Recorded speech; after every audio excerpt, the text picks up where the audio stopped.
ममता बनर्जी अपने counting booth पर पहुंची है और काउंटिंग बूथ के ऊपर पहुंच करके ममता बनर्जी ने एक बड़ा बयान दिया है कि हमारे वोट लूटे जा रहे हैं। यह ममता बनर्जी की तरफ से कहा गया है।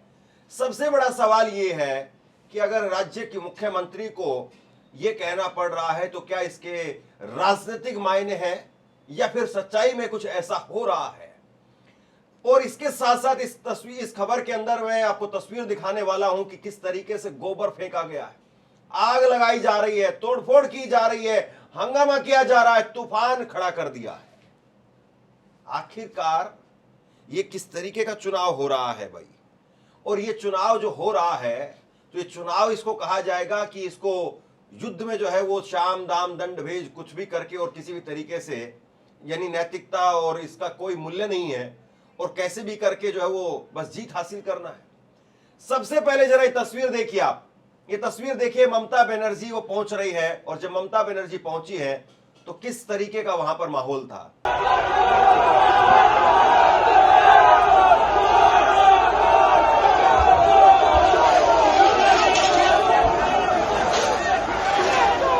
ममता बनर्जी की स्कॉर्पियो गाड़ी को जैसे तैसे करके पुलिस वालों ने काउंटिंग सेंटर के अंदर घुसवाया है।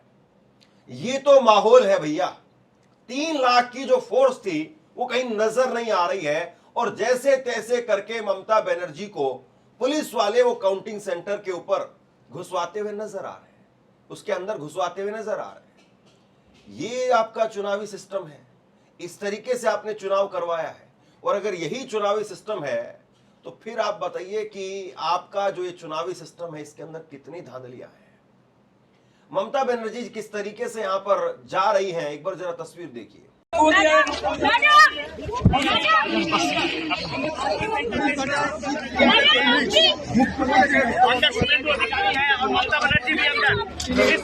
Bhawanipur counting centre Sakhawat memorial school के भीतर ममता बनर्जी भीतर घुस गई है। अब ममता बनर्जी कितनी वोटें उनको प्राप्त हुई है, कौन सा राउंड चल रहा है, मैं आपको बता रहा हूं। लेकिन उससे पहले एक तस्वीर मैं आपको और दिखा देता हूं। टीएमसी के उम्मीदवार जरा आप अपनी स्क्रीन पर देखिए, ये टीएमसी के उम्मीदवार हैं और टीएमसी के उम्मीदवार के ऊपर राज चक्रवर्ती इनका नाम है और इनके ऊपर बीजेपी के कार्यकर्ताओं ने गोबर फेंका है, कीचड़ फेंका है। ये जो है वो कहा जा रहा है किस तरीके का व्यवहार किया जा रहा है, आप जरा इस बात को देखिए। और सबसे बड़ी बात यह है, ये 3 लाख की फोर्स के बीच में हो रहा है। क्या आपने एक जगह पर भी बीजेपी के कार्यकर्ता या नेता के साथ में इस तरह का व्यवहार होते हुए देखा?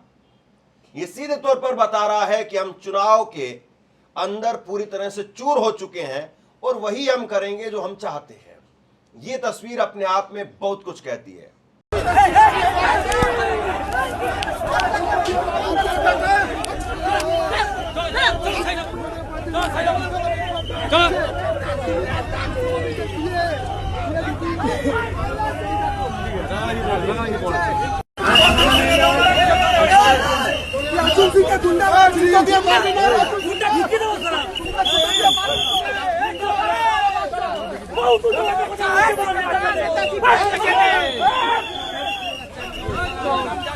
अब जरा एक तस्वीर मैं आपको और दिखाता हूं,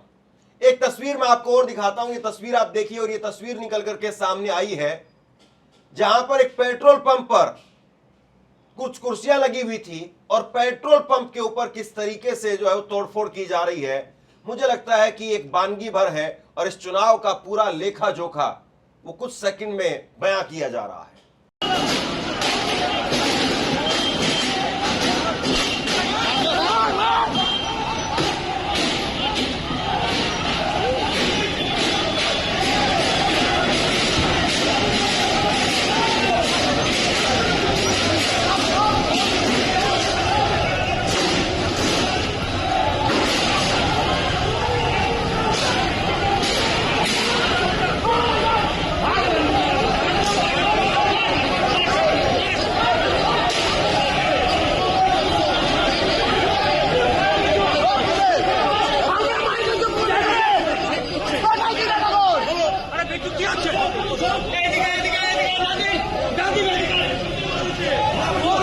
अब इसके बाद में एक तस्वीर और देखिए आप, ये तस्वीर आप देखिए, ये टीएमसी का एक कार्यालय था और टीएमसी के कार्यालय में किस तरीके से जो है वो आग लगा दी गई है। ये बेहद शर्मनाक, और इस तरह की तस्वीरें जो निकल करके सामने आ रही है, ये अपने आप में बहुत कुछ बताती है कि किस तरीके से, किस मायने से इस चुनाव को आप निष्पक्ष कहेंगे, इस चुनाव में कैसे, किस तरीके से क्या क्या खेल हुआ है। मैं बहुत ज्यादा कुछ नहीं कहूंगा, मुझे लगता है कि तस्वीरें सब कुछ बोल रही है।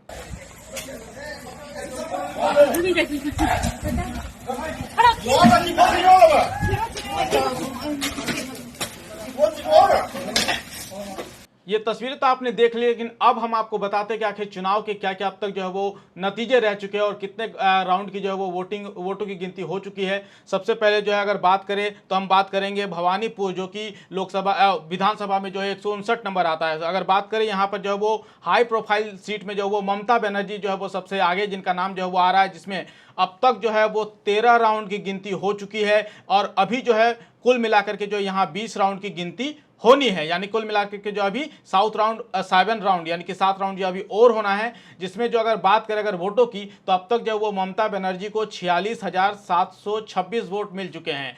और उसके बाद दूसरे नंबर पर बात करें तो अधिकारी शुभेंदु हैं, जो कि दूसरे नंबर पर आते हैं और उनको जो है वो 41,377 वोट मिले हैं। यानी कि महज जो है वो लीड का आंकड़ा जो है वो 5,349 वोटों का है। और यही वजह है कि जो है वो ममता बनर्जी को इतने आनंद फानन में जो है अपने पोलिंग एजेंट पर, जहां पर उनका जो है वो काउंटिंग एजेंट हो रहा था, वहां पर आना पड़ा। अगर तीसरे नंबर पर बात करें तो श्री जे विश्वास हैं, जो कि CPIM हैं, वहां से आते हैं और उनको जो है वो केवल 1800 वोट मिले हैं। अगर चौथे नंबर पर बात करें तो कांग्रेस के जो है वो प्रदीप प्रसाद हैं। और अगर देखा जाए तो कुल मिलाकर के जो वो ममता बनर्जी और शुभेंदु अधिकारी में जो है वो महज 5,000 वोटों का जो है अंतर बचा हुआ है। देखिए, अब यहां पर बड़ी बात क्या है उसको आप गौर से देखिए।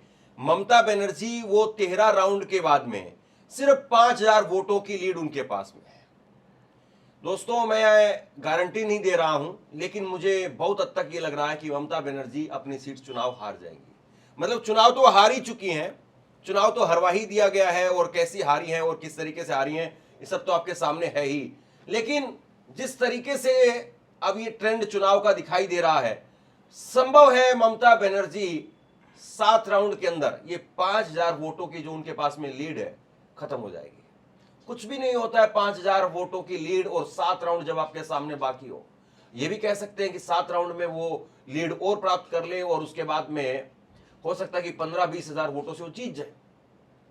लेकिन यहां पर साफ तौर पर दिखाई दे रहा है कि ममता बनर्जी वो 5,000 की जो लीड उनके पास में 7 राउंड है, 500, 700 वोट भी अगर एक राउंड में गए तो गए साहब, खत्म।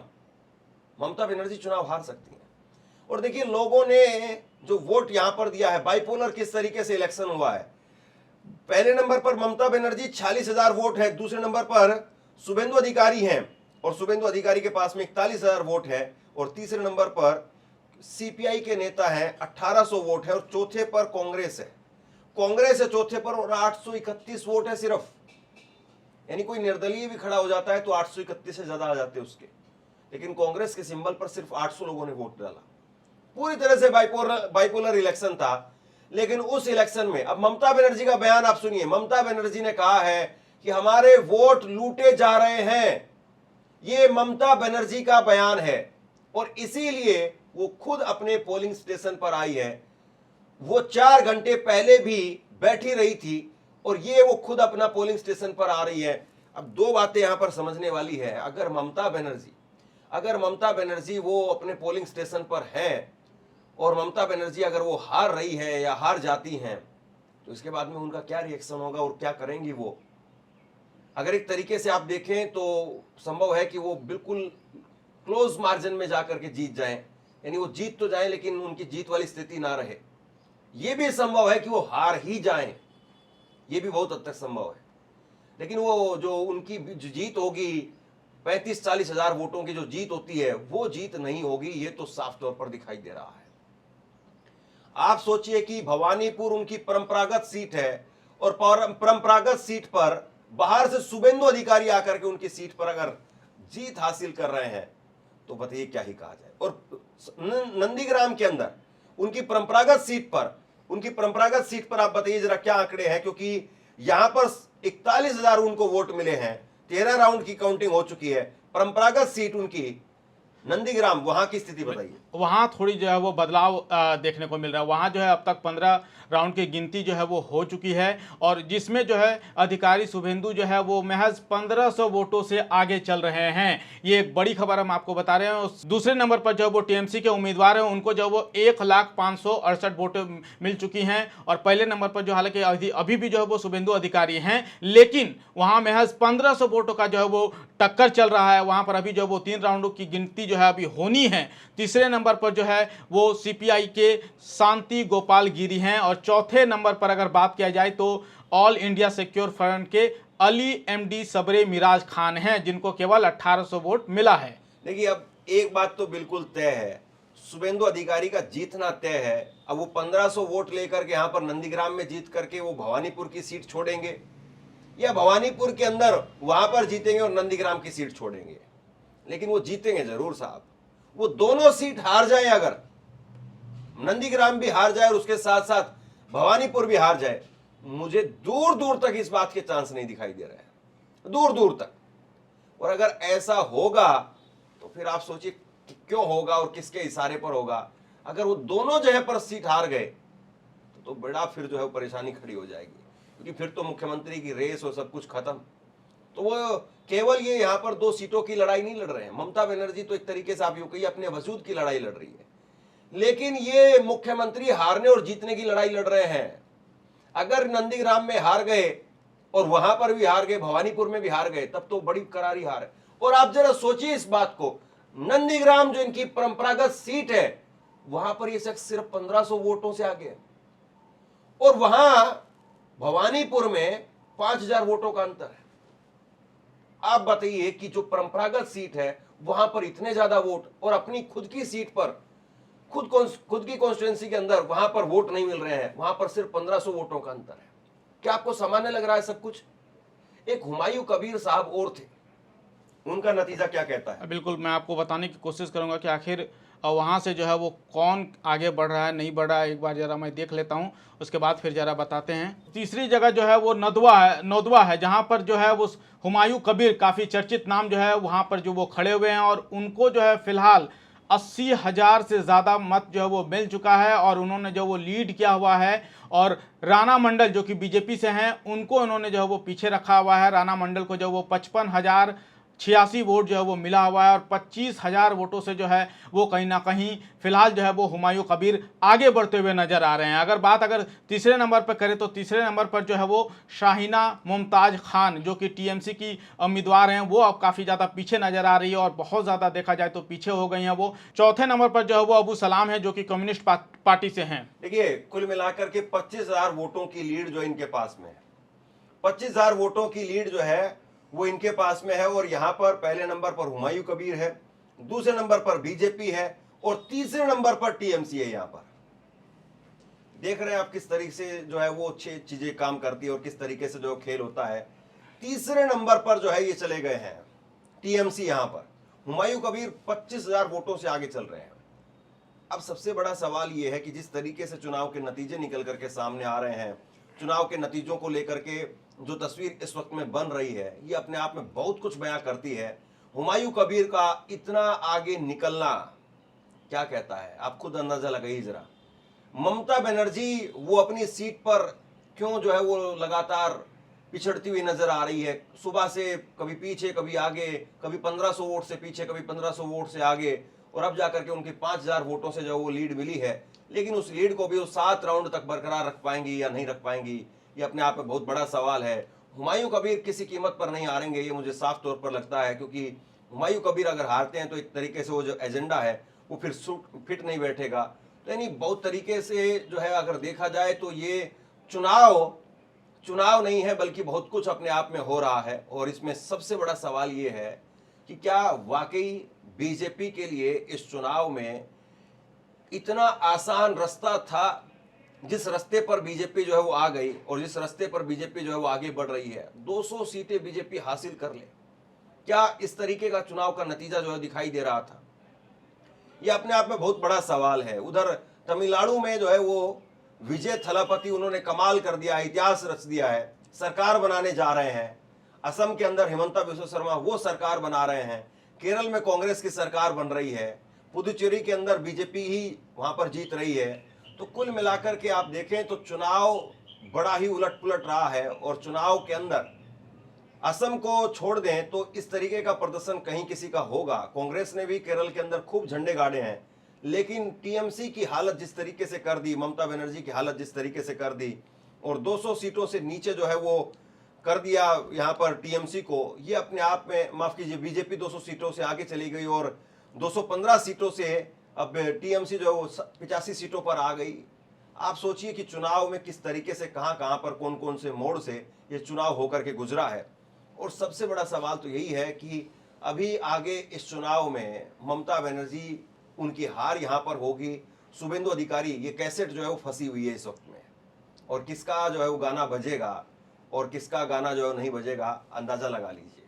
तो कुछ देर बाद में जैसे ही चुनाव का रिजल्ट और साफ होता है, तस्वीर आपके सामने लेकर के आते हैं। शेयर कीजिए इस खबर को और आप क्या सोचते हैं नीचे कमेंट सेक्शन में लिख करके जरूर बताइए।